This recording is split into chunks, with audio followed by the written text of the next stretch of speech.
নামাজ ইবাদত করতে হবে জীবনের সব ক্ষেত্রে।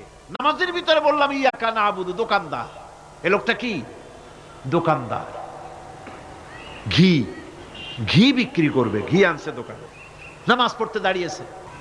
দোকানের পিছনে ছোট্ট ঘর আছে, নামাজ পড়তে দাঁড়িয়েছে। শুরু করে দিল আল্লাহু আকবার, আলহামদুলিল্লাহি রাব্বিল আলামিন, আর রহমানির রহিম, মালিকি ইয়াউমিদ্দিন, ইয়াকা নাবুদু ওয়া ইয়াকা। তাড়াতাড়ি পড়তে হবে যেহেতু খরিদ্দার আসতেছে। খরিদ্দার 2-4 জন ভিড় জমায়েছে, নামাজ ছেড়ে দিয়েছে। কর্মচারীকে ডাকছে, বেটা শোন, ভিতরে আসলো। আমি তো কেবল খাঁটি ঘি নিয়ে আসছি, ওর মধ্যে তো ভেজাল দিই নেই।